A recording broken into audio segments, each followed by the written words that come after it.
کیونکہ ہر کسی کا ایجاد کرنے والا الگ ہے، لیکن جب سنت کے لیے بات آئے گی تو سنت مکہ کے اندر بھی وہی، مدینہ کے اندر بھی وہی، دنیا کے ہر کونے کے اندر۔ کیوں؟ سنت کا منبع ایک ہے اور وہ اللہ کی کتاب ہے اور محمد کا فرمان ہے صلی اللہ علیہ وسلم۔ جب سنت پہ آؤ گے مسلمان ایک ہو جائیں گے، جب سنت کو چھوڑ کر بدعات کے راستے پہ چلیں گے تو ہر ملک کی اپنی بدعتیں ہیں، ہر قوم کی اپنی بدعات ایجاد کی ہوئی۔ مالک فرماتا ہے ان الذين فرقوا دينهم وكانوا شيعا لست منهم في شيء، جن لوگوں نے اپنے دین کو جدا جدا کر دیا، گروہ گروہ بٹ گئے، آپ کا ان سے کوئی تعلق نہیں، ان کا معاملہ تو اللہ کے حوالے ہے، پھر ان کو ان کے کیے ہوئے اعمال کی خبر دی جائے گی۔ آج تو اہل سنت کو چپ کرانے کے لیے اہل بدعت کا جواب کیا ہوتا ہے؟ ارے تم ہو کتنے، آٹے میں نمک ہو، تمہارے پاس ہے ہی کیا، تعداد تھوڑی ہے۔ پوری دنیا گھوم کے دیکھو، پوری دنیا کے اندر قبروں پہ سجدہ کرنے والے ملیں گے، قبروں کا طواف کرنے والے ملیں گے، قبروں کو پکی بنا کر ان پہ چراغ جلانے والے ملیں گے، بند قبروں کے اوپر پنکھے چلانے والے ملیں گے۔ تم ہو کتنے؟ اپنے آپ کو اہل سنت کہلانے والوں، اپنے آپ کو اہل الحدیث کہلانے والوں، تم تو آٹے میں نمک ہو۔ ہم کہتے ہیں تمہاری مثال بھی اگر مان لی جائے، ارے کوئی آٹے میں بیوی نمک نہ ڈالے اس کا خامن وہ روٹی نہیں کھا سکتا، یہ نمک اتنا ضروری ہے۔ یہ دلیل نہیں ہے اہل حق اور اہل باطل کی تعداد کس کی زیادہ ہے۔ آج تم جو چاہے دین اسلام کے نام پہ نئے نئے کام کر لو، رجب میں کنڈے کر لو، شعبان میں شب برات بنا لو، قبروں کے طواف کر لو، قبروں پہ سجدے کر لو۔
قبروں پر کے گلاب سے غسل دے لو۔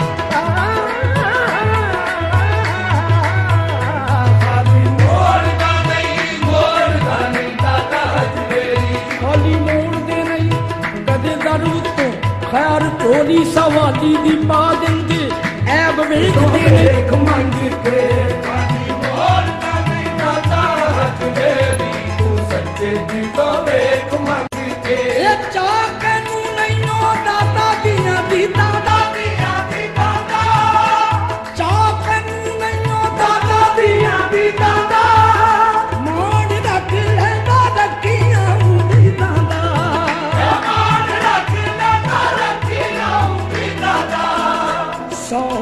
ان مردوں کو پکار لو۔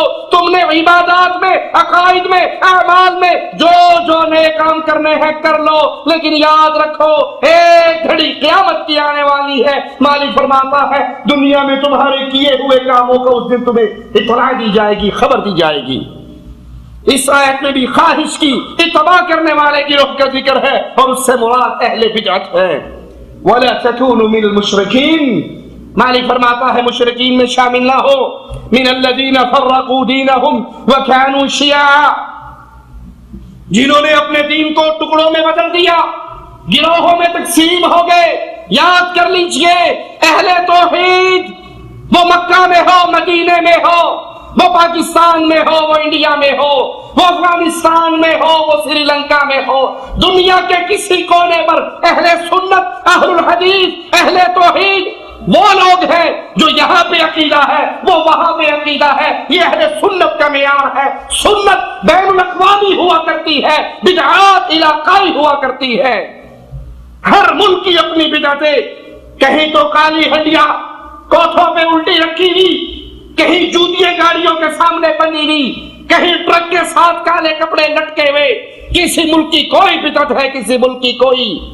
سنت ہر دور میں، ہر علاقے میں، ہر ملک میں ایک ہے، اور بدعت ہر ملک کی جدا ہے، ہر قوم کی جدا ہے، ہر مذہب والے کی جدا ہے۔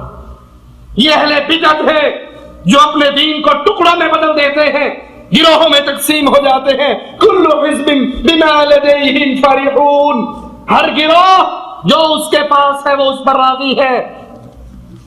کوئی چشتی رنگ پہ راضی، کوئی صابری رنگ پہ راضی، کوئی ملتان والے پہ راضی، کوئی مانسیرے والے پہ راضی، کوئی ڈولے شاہ پہ راضی۔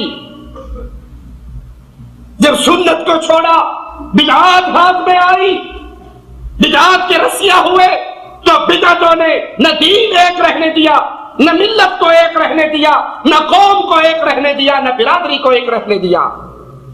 سنت امت کو جوڑتی ہے، بدعات امت کو توڑتی اور گروہ میں تقسیم کرتی ہے۔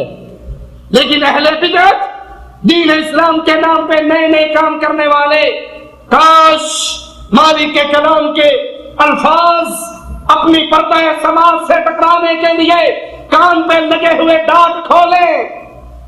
جن کے مولوی ان کو پٹی ہی یہ پڑھاتے ہیں، جو مرضی ہو جائے وہابیوں نے کور نہ دیا جائے، وہابیوں کی بات نہ سننا، اہل حدیثوں کی بات نہ سننا، اہل توحید کے جلسوں میں نہ جانا، اہل توحید کی مجلسوں میں نہ بیٹھنا۔ کیوں؟ ان کے بڑے جانتے ہیں جو ایک دفعہ گیا وہ واپس۔ یہ آج کے دور کے مشرکین کا حال نہیں ہے، ہر دور کے مشرکوں کا یہی واویلا رہا ہے۔ ایک عرب کا شاعر مکے میں داخل ہوا، ابو جہل کی پارٹی نے اس کا باہر جا کر استقبال کیا اور کہا تم آئے ہو مکہ کے اندر، اہلاً و سہلاً، لیکن ذرا تمہیں ایک خطرناک بات ہم بتا دیں، ہماری قوم میں نعوذ باللہ ثم نعوذ باللہ ایک نیا جادوگر آیا ہے اور اس کا نام محمد صلی اللہ علیہ وسلم، اس کے پاس نہ بیٹھنا، اس کی بات نہ سننا، کیونکہ ہمارا تجربہ ہے جو اس کی ایک دفعہ سن لیتا ہے پھر وہ اسی کا ہو جاتا ہے۔ بہت بڑا شاعر ہے، بڑا عجیب کلام کہتا ہے، تم نہ بیٹھنا۔ وہ کہتا ہے میں نے مکے کی حدود میں داخل ہونے سے پہلے کاٹن روئی لے کر اپنے کانوں میں ڈال لی اور پھر مکے میں داخل ہوا۔ میں بیت اللہ کا طواف کر رہا کہ امام الانبیاء علیہ الصلوۃ والسلام مجھے نماز پڑھتے ہوئے نظر آئے، قرآن پڑھتے ہوئے نظر آئے۔ میرے جی میں آیا پوچھو تو صحیح کہتا کیا ہے، سننے میں کیا حرج ہے، مجھ سے بڑا تو کوئی شاعر نہیں ہے، سب سے بڑا شاعر ہوں عرب کا، اگر شاعرانہ کلام ہوا تو کہہ دوں گا یہ تو شعر ہے، اور اگر حقیقت ہوئی تو اس کو تسلیم کر لوں گا۔ میں آپ صلی اللہ علیہ وسلم کے پاس آ کر بیٹھ گیا، میں نے پوچھا کیا آپ کی دعوت ہے، کیا آپ کہتے ہو؟ آپ نے کہا اِنَّا أَعْطَيْنَاكَ الْكَوْثَرَ فَصَلِّ لِرَبِّكَ وَانْحَرْ إِنَّ شَانِئَكَ هُوَ الْأَبْتَرُ۔ 3 آیتیں قرآن کی سنائی۔ کہا یہ چھوٹی سی آیت، چھوٹی سی سورت میرے پردہ سماج سے ٹکرائی، بے اختیار زبان حرکت میں آئی اور میں نے کہا اللہ کی قسم یہ کسی بشر کا کلام ہو ہی نہیں سکتا، مجھے بھی کلمہ پڑھائیے، مسلمانوں میں شامل فرمائیے۔ اہل شرک ہر دور میں وویلا کرتے آئے، اہل توحید کی باتیں نہ سننا، یہ روکتے کیوں ہیں؟ اس کی وجہ یہ ہے اہل توحید کے ہاتھوں میں یا رب کا قرآن ہے یا محمد کا فرمان ہے صلی اللہ علیہ وسلم۔ رب نے تیسرا ہاتھ نہیں دیا ہے، ہمارے پاس تیسری چیز نہیں ہے۔ ہم نہ اپنے پیروں کی طرف بلاتے، نہ اپنے اماموں کی طرف بلاتے، نہ اپنے شیخ و مرشد کی طرف بلاتے، بلکہ ہمارا کوئی شیخ و مرشد، امام و حضرت ایسا جس کی ہر بات کو سینے پر لکھا جائے، وہ سوائے محمد کی اور کوئی ہے ہی نہیں صلی اللہ علیہ وسلم۔ اہل توحید ہر دور میں امام الانبیاء کی بات کرنے والے، اور جو اہل شرک ہے، اہل بدعت ہے، وہ حدیثوں اور سنتوں کے خلاف باتیں کرنے والے۔ آئیے قرآن حکیم کی یہ آیت سنیے اور پھر ان بدعات کو پھیلانے والوں کو سنائیے۔ مالک فرماتا ہے فَلْيَحْذَرِ الَّذِينَ يُخَالِفُونَ عَنْ أَمْرِهِ أَن تُصِيبَهُمْ فِتْنَةٌ۔ ان کو ڈر جانا چاہیے، ان لوگوں کو اللہ سے ڈر جانا چاہیے جو اس کے حکم کی مخالفت کرتے ہیں، کہیں وہ فتنے کا شکار نہ ہو جائے۔ جو سنت کے مقابلے میں بدعات ایجاد کرتے ہیں، رجب کی بدعتیں الگ ہے، شعبان کی بدعتیں الگ ہے، محرم کی بدعتیں الگ ہے، ہر مہینے میں کوئی نہ کوئی کھانے پینے کا ڈرامہ بنایا ہوا، ہر مہینے کی 11ویں تاریخ کو پیٹ کی جہنم بھرنے کے لیے کوئی دھندا چلایا ہوا. مالک فرماتا ہے سنو جو لوگ حکم رسول کی مخالفت کرتے ہیں وہ ڈر جائے کہ کہیں ان پر کوئی زبردست فتنہ نہ آ پڑے. او یصیبہم عذاب علیم، یا انہیں دردناک عذاب نہ پہنچے. جو ہر دور میں سنت سے چمٹا رہا، جس نے ہر مسئلے میں سنت کو اوڑھنا بچھونا بنایا، نماز پڑھنی ہے تو سنت رسول کو دیکھتا ہے، نکاح کرنا ہے سنت رسول کو دیکھتا ہے.